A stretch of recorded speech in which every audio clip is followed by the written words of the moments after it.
بسم الله الرحمن الرحيم. ازيك يا احلى متابعين؟ جايكم النهارده فكره جميله جدا بالنسبه للناس اللي بتربي طيور او حيوانات. انا معايا دلوقتي الاكل بتاع الطيور، هوريكم انا باكل الطيور بتاعتي ايه.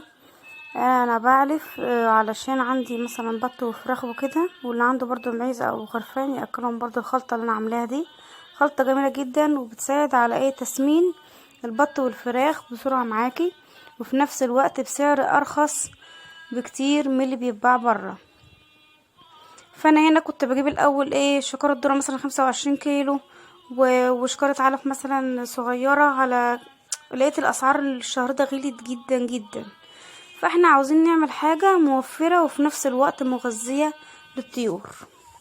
فانا عملت انا كان عندي العيش، كان قبل كده كان عندي المعيز قبل ما اذبحها، يعني كنت باكلها عيش. فمن ساعه ما بقيت ما عنديش معيز بقى ذبحناهم وكده في العقيقه بتاعه الاولاد، فبقاش عندي حاجه تاكل العيش الا قليل خالص يعني. فرحت بقيت اقومه لحد بنشفه في الشمس وبعبيه في شكاره واقومه لحد ما بقى شكاره كبيره. فبعدين خدتها ورحت بيها مكنه الطحين. مكنه الطحين دي يا حبايبي اللي بتطحن اللي الذرة بتخليه دقيق، انما انا طحنت العيش وخليته ناعم زي ما احنا شايفين كده. شوفوا ناعم ازاي. اي حاجه صغيره تاكله، يعني حتى بط صغير، فراخ صغيره، ينفع برضو للمعيز والكلام ده ياكلوه عادي برضو. انا كنت بدقه للمعيز وحتت خليه حتت صغيره كده، انما الطيور الافضل ليها ان انتي تطحنيه في مكنه الطحين زي ما احنا شايفين كده. انا بقى عامله الخلطه دي عباره عن عباره عن على حسب بقى كميه الطيور اللي عندك. فانا بجيب الكميه دي بتقضيني شهر او ممكن اكتر من شهر يعني. فبجيب شكارة ذرة 25 و10 كيلو علف تسمين اللي هو تركيز اللي هو تركيز 21%، و5 كيلو علف بياض عشان انت لو عندك طيور بتبيض ده هيساعدها انها تبيض بسرعه. والخلطه دي برضو تنفع للحمام، تنفع للفراخ، تنفع للبط، او ممكن تنفع برضو لطيور صغيره. انا عندي سن شهر بياكل منها. المهم بقى العيش بقى بدقيته، يعني عملته في المكنه الطحين وحطيته خلطته على على الحاجات دي، على الذره والعلف البياض، وقلبتهم كلهم في بعض زي ما انتم شايفين كده. وبعبي بقى منهم الشكاير، وبحط منهم وجبه اساسيه الصبح. لازم يا جماعه وجبه اساسيه الصبح تبقى اكل زي كده. ما ينفعش احط لهم اكل بيت على الريق كده، ما ينفعش احط لهم برسيم. لازم اكله زي كده يكون تشبعهم يعني، او علشان ما معدتهم ما تتعبش او يجرى لهم اسهال او يجي لهم اي حاجه تتعب معدتهم. وبعدين في نص اليوم بقى بحط لهم اي حاجه اكل بيت بقى، برسيم، اي اكله خفيفه كده. وبعد كده بالليل برضو بختم بوجبه زي كده. انا عندي الطيور ما بزغطش بط خالص، علشان انا عندي الاكل يعني الوجبه بتاعتهم دي ما شاء الله بتسمن وبتخلي الحاجه يومها بيومين بتبقى ما شاء الله جميله جدا، والحاجه تكبر معاك بسرعه. الخلطة دي جميلة جدا. ممكن برضو تحط عليها كيس املاح معدنية او كيس ملح عادي، علشان لو مثلا الطيور عندها ريشها بيقع او لقيتها مثلا تعبانة شوية حط لها كيس املاح معدنية. وبرضك لو انت مربية فراخ بيضة بعد الشهر ممكن تحط الخلطة دي برضك، بس ما يكونش فيها بقى علف بيض عشان ملوش لازمة يعني. يبقى ذرة وعلف وعيش حلو قوي ليهم. بعد ما يتم الشهر ما شاء الله هتلاقيهم كبروا بسرعه معاكي وبقوا زي الفل ويغيروا طعمهم، علشان ما يبقاش كله علف كده يبقوا طعمهم صفر.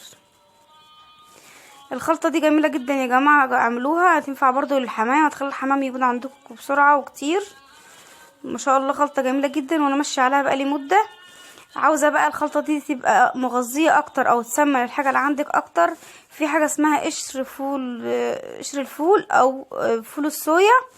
ده مش غالي قوي يعني، بس بتضيفيه مثلا للخلطه دي كلها كيلو او 2 كيلو بس وتقلبيها عليها، بتبقى جميله جدا ومغذيه برضو جدا، وبتخلي الحاجه تسمن بسرعه ومبيبقاش فيها ريش صغير لو انت هتذبحي يعني منها.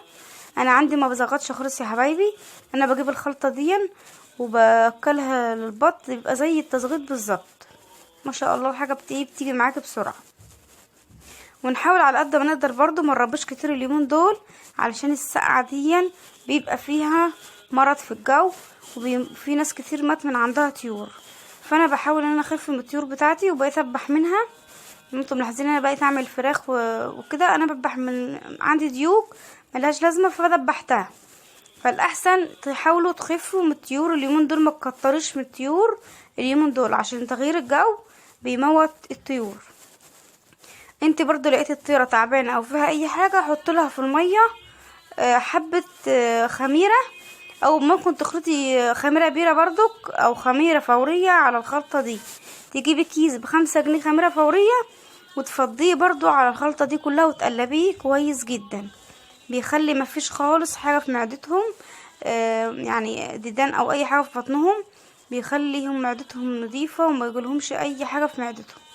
بتطهر المعده كويس جدا الخميره.